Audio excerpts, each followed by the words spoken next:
Mike Brown, the former FEMA director. Joining us here is the former FEMA director. History, I think, was very unkind to you, my friend. Very unkind. Mr. Brown, thanks for being with us. This is Michael Brown Unplugged. Welcome, everyone, to this episode of Michael Brown Unplugged. Glad to have you with me. I thought it would be interesting. I want to pose a question before I get into the topic of the day, which are the elections in the United Kingdom. I have struggled mightily with what to talk about in this particular podcast because of what some might term a midlife crisis. Others might term just getting older and wiser. There are all sorts of ways to look at it, but I want to tell you, all of you that listen to me and follow me, because I've always been completely honest with you about everything that I'm doing and what I believe and what I think. I want to tell you that I'm struggling right now. I'm struggling quite a bit with the desire, the recognition. Part of this may be having turned a certain age on my birthday last month. But when I look back on my life, I have had an incredible life experiences.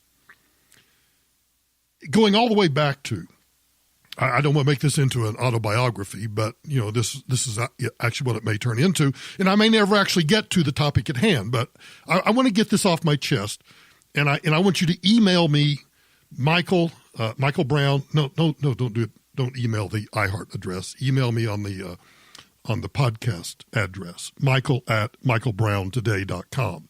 I don't want a bunch of corporate muckety mucks reading my emails. So if you have a response to what I'm about to say, then I'd like to hear your response in an email to me, michael@michaelbrowntoday.com. My conflict is this. You know that as you get older, life seems to go much, much faster. And I think that's simply because, once you reach middle age, and if you're on a bell curve, you're born and then you reach middle age, and then as you start on the downward side of life, you seem to go, even though it doesn't, it seems to go faster and faster. And it seems to go faster and faster because you recognize that whatever that limited amount of time is, you only have a limited amount of time. When you're in your teens, 20s, 30s, that limited amount of time, which you still have, seems so very far away. And then as you get older and that limited amount of time becomes more and more apparent to you, you begin to realize how fast that time is going, and you start to do a lot of really, I would call, serious soul searching and reflection. And quite honestly, I've been doing a lot of that. And I've been doing a lot of that because, as you know, I was on a hiatus from the radio program for 4 months. That led to a couple of really great opportunities that I'm working on right now. And nonetheless, though, it caused me a moment of reflection. So without getting too autobiographical, I just like to really highlight 3 or 4 things that maybe give you a little perspective of why I'm going through this introspection. When I was in high school, I had this incredible opportunity to be a member of a championship debate team.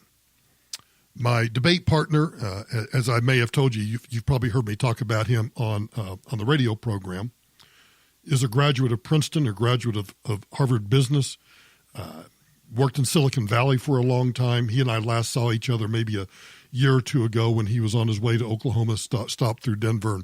And we had a great time reminiscing and talking about the fun times that we had in high school. But that experience as a high school debater taught me so much about critical thinking. And it wasn't just the act of debating. It was the 2 debate coaches that I had, Imogene Glover and Jackie Donovan. Those 2 debate coaches instilled in me this mindset of always question everything. Question authority, question the story, question the news, question.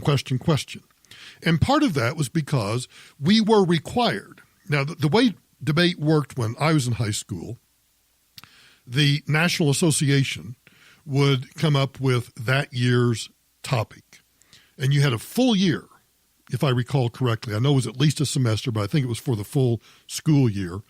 You debated that topic. And so over the course of the year, your critical thinking on that topic and your research on that topic became ever more fine-tuned because you would go to a debate and you would have to argue both sides of that.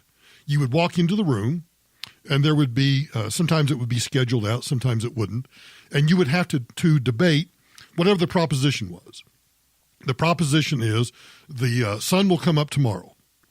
And you had to argue affirmatively that the sun would come up tomorrow, or you would have to argue negatively, the opposite, that the sun would not come up tomorrow.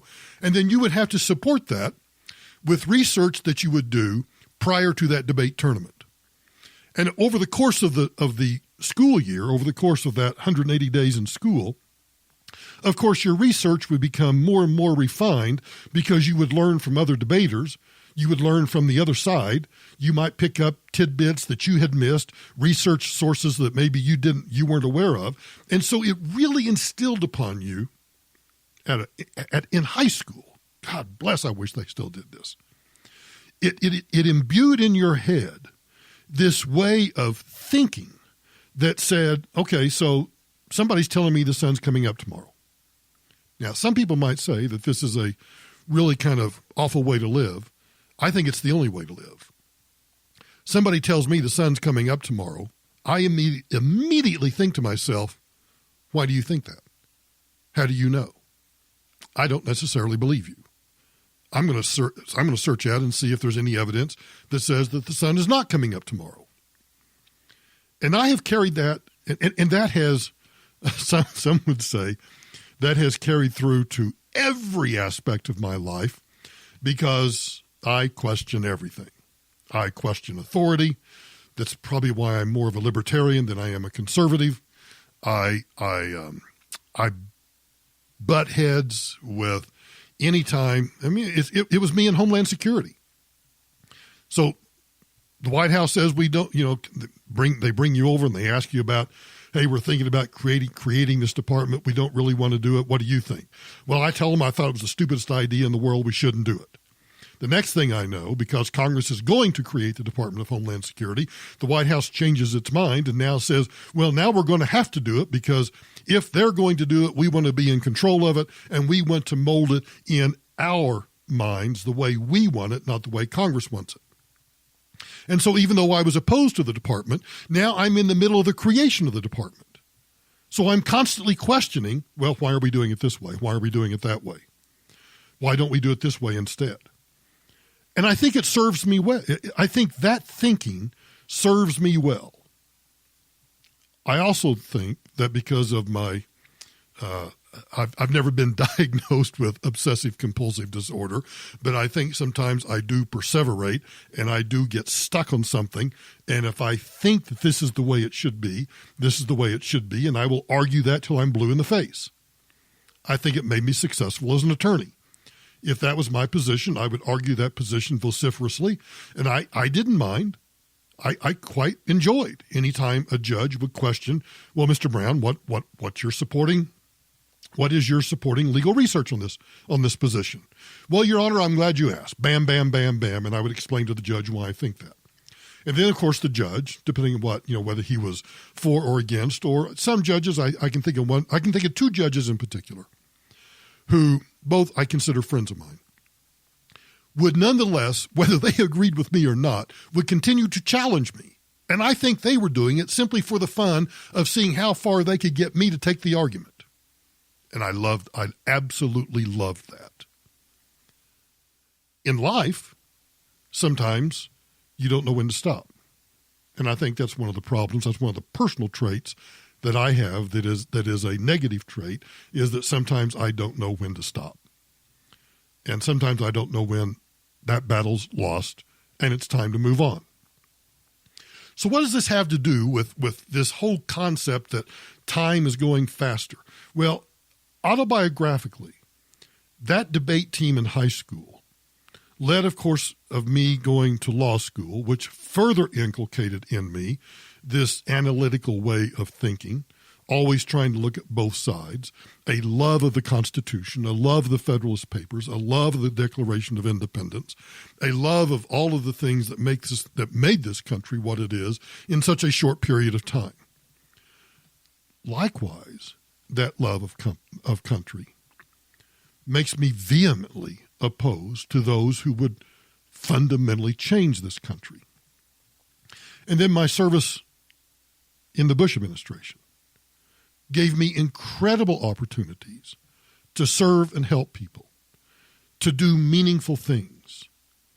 When I think about, it doesn't make any difference whether it's her. I mean, I don't give a rat's ass what people think about me in terms of Hurricane Katrina. What I know, what my staff knows, and what many people around me have come to the conclusion is that we were doing everything humanly possible to help people. But set aside Katrina for a moment.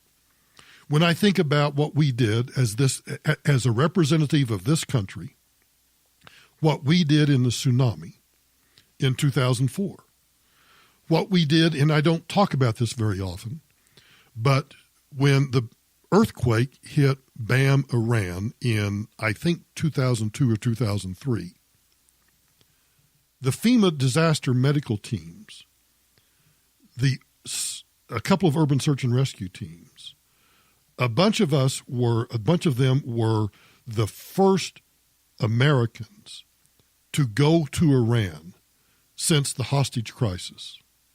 Now think about that. That the ability to organize and send those teams in, and the stories that those teams have of other countries turning to us for help are stories that I will never forget. And it's an incredible source of pride for me to have helped be a part of that. All of that work, and even the work when I left the government, doing consulting work for different organizations that were involved in disaster relief, was incredibly meaningful. It meant that I was continuing what I had done inside the government. I was now doing outside the government and helping the private sector be a part of those kinds of relief efforts to help other people. I find that incredibly satisfying, and I miss it. I miss it to the point that it is a struggle for me right now. And I say that because every day when I sit down to do these podcasts, I look for something unusual to talk about. Now, it used to be when I started the podcast, they would be an hour long, and I would talk about 5 or 6 different topics that were in the news. It was just a replication of the radio program. And then as I studied more about podcasts, I started shortening the podcasts down to, and now they average probably about 22 minutes on average. Sometimes they might go more than 30 minutes. Sometimes they might only go 10 or 15 minutes. Because now what I'm trying to do, although I'm not sure I'm always successful about it, is that I'm trying to take one single topic so that as you listen to the podcast, you think about one single thing.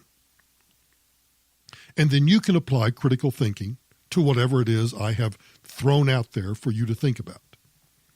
And I must admit, and I say this sincerely, even though it is sometimes a struggle to find on a day-to-day basis that new and interesting topic. And as I've said on the radio, and it's true for the podcast too, I've always said on the radio that if there's a topic that it might be the topic that everybody else is talking about, but if I'm not interested in it, I'm not going to talk about it. Because if I'm not interested in it, and I can't find something unique in the way to present that topic or to think about that topic, I have no interest in bringing it to you.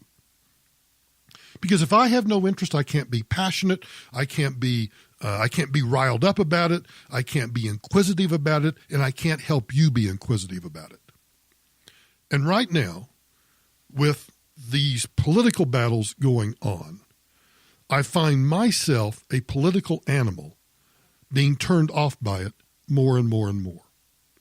And as I get more and more turned off by the everyday news, I find myself longing for that meaningful, and I truly mean meaningful, profession, that meaningful activity, that meaningful thing to do. Now, the two things that I'm working on right now, outside the radio and outside the podcast, although one's kind of intertwined with, well, they're all kind of intertwined with the podcast. I find meaning in that. I find substance and meaning. And in case these people are listening, I'm talking about Todd, Lou, and Jim. Those names don't mean anything to you, but as they listen to this, they'll know that I'm talking about them. I find great meaning in what I'm doing with those two groups, 3 people, 2 groups. But even doing that, there's still this something that is missing. And I can't figure out what it is, other than I reached a milestone on my last birthday, have a new granddaughter, cutest baby you've ever seen. I mean, she is the cutest baby you've ever seen, and there's no question about that. But I find myself now in this position of saying, but what else is there? What else is it that I can do? And so I'm searching out those projects. I'm searching those projects not because, well, yes, I obviously financially want to be compensated for those things that I do, but I also want to find those things that drive meaning in life. Which leads me to this. What is it that you do? What is it that you do? I mean, many people go to work making widgets every single day. And it reminds me of Martin Luther King's street sweeper speech. That if you're going to be a street sweeper, be the best darn street sweeper ever.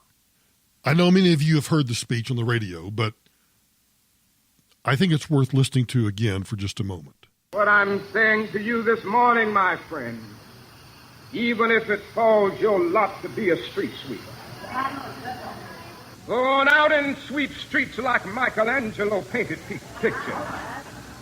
Sweep streets like Handel and Beethoven composed music. Sweep streets like Shakespeare wrote poetry. Sweep streets so well that all the hosts of heaven and earth will have to pause and say, here lived a great street sweeper who swept his job well. If you can't be a pine on the top of a hill, be a scrub in the valley, but be the best little scrub on the side of the reel. Be a bush if you can't be a tree. If you can't be a highway, just be a trail. If you can't be the sun, be a star. It isn't by size that you win or you fail. Be the best of whatever you are. It isn't by size. It is by being the best at whatever you are. So I'm curious. These podcasts are pretty much a one-way street. I know you can go on Spreaker, you can go on YouTube. There are places where you can leave comments. But as I struggle with this search for meaning, I'm curious what it is that you find meaning in. Maybe you're a widget maker, and you find meaning in going to that widget factory every single day and making certain that whether you're doing an 8-hour day or a 12-hour day, whatever it is, that you absolutely are the best widget maker ever. I went to Chick-fil-A, probably a week or so ago. And, bless my little pea-picking heart, I cannot for the life of me think of who this gentleman is. It's either someone I've seen or met at church, at a radio event, somewhere. But he's obviously retired now. And he's working at Chick-fil-A. And I had to look at his name tag to get his name, even though I still couldn't place where I knew this individual from. But what I noticed was, and of course I know this is probably true with almost everybody at Chick-fil-A, is that he was smiling, he was attentive, he was friendly, called me by name, glad to see me, asked me how I was doing. And as I took my lunch and sat down, I sat where I could watch him. And I watched him continue to treat everybody exactly that way.